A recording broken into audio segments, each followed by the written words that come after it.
O INSS voltou a pedir ao STF a suspensão das ações de revisão da vida toda na justiça em todo o país.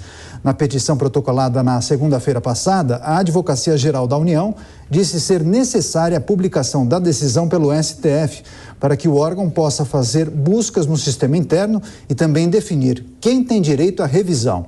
Então, para falar sobre isso, nós conversamos a partir de agora com a advogada Cléa Duarte. Ela é especialista em direito previdenciário, a quem eu agradeço demais pela participação. Doutora, seja muito bem-vinda. Obrigada, boa tarde, Daniel. Perfeito. Para começar e também esclarecer para a nossa audiência, vamos explicar exatamente para o nosso público como funciona esse processo de revisão da vida toda. Trata-se, então, de uma ação judicial na qual os aposentados pedem uma espécie de correção no cálculo de aposentadorias para aquelas contribuições feitas antes de 1994, é isso? É isso. O que acontecia? Até 1999, os benefícios eram concedidos com base em todos os salários de contribuição do segurado, desde o seu primeiro dia até o dia que ele pede o benefício.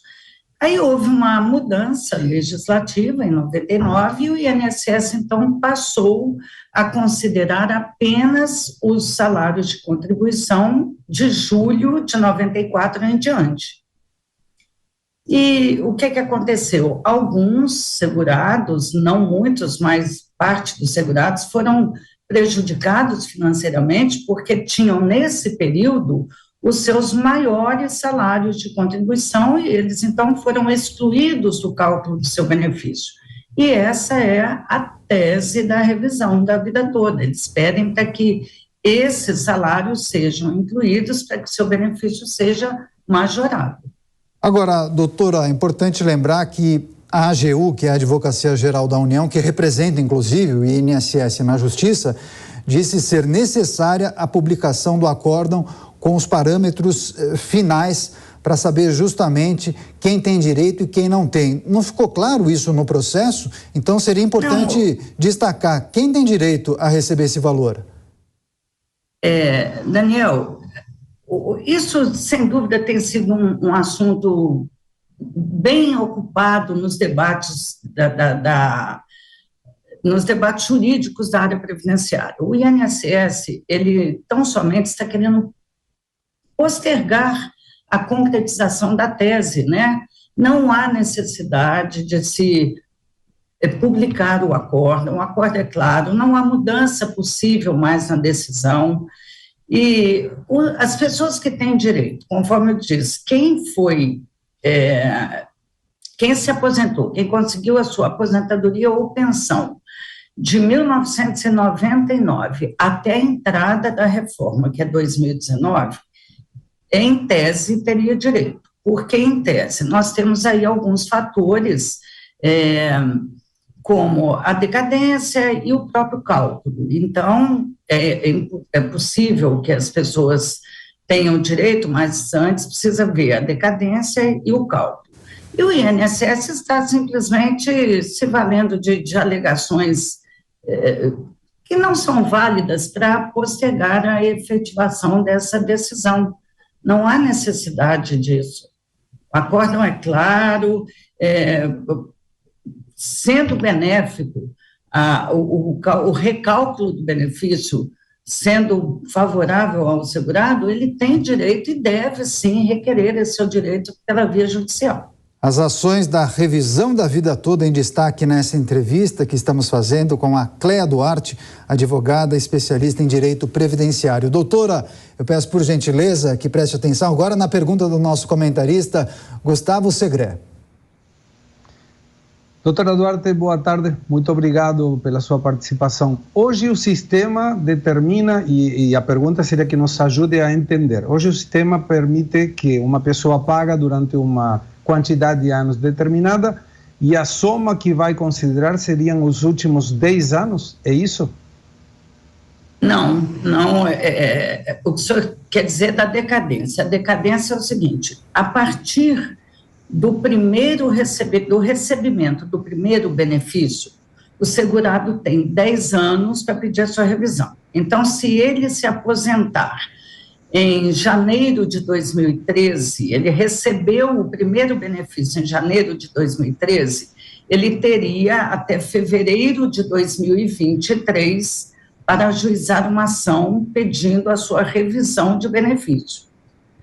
Essa é a decadência, o prazo decadencial.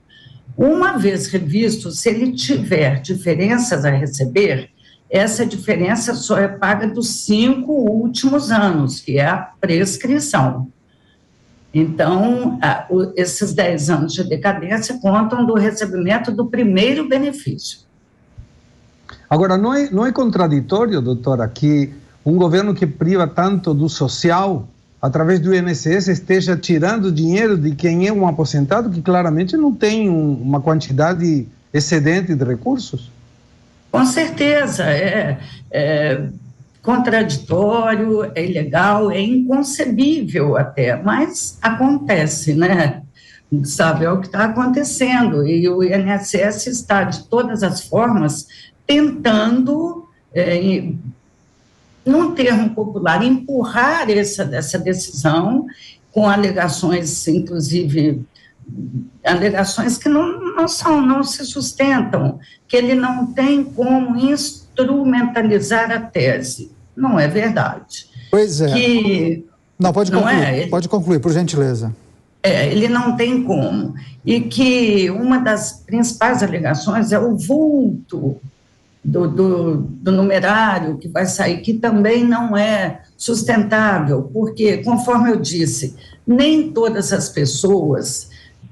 o que acontece? A pessoa começa a trabalhar e a sua progressão remuneratória vai depender da sua progressão na carreira. Então, os primeiros anos, você não tem grandes salários, então não são tantos segurados assim, que terão um maior número de benefícios, um maior número de salários, seu salário maior nesse período que foi excluído. O valor a ser pago vai ser pago grande parte em precatórios. Então, tem muitas coisas que o INSS alega que não se fundamentam. As alegações dele não se fundamentam, são só mesmo protelatórias. Agora, doutora, esse novo pedido do INSS vem justamente em resposta ao ministro Alexandre de Moraes, que já tinha dado um prazo de 10 dias ao INSS para apresentar aquele cronograma de pagamento. E isso, claro, prejudica e também acaba preocupando demais as pessoas que aguardavam esse tipo de pagamento. Dá para projetar qual vai ser a deliberação por parte do STF? Olha só, Daniel, a gente não pode afirmar. A minha opinião é de que o STF vai se manter nessa decisão, não vai criar muitas facilidades para o INSS, até porque é uma ação que já vem rolando há anos para ser decidida. Eu acho que há agora um interesse realmente por parte do governo de que isso se resolva de alguma forma, e eu acho que o STF vai se manter, mas não há nada ainda decidido, a gente não pode afirmar qual vai ser a decisão.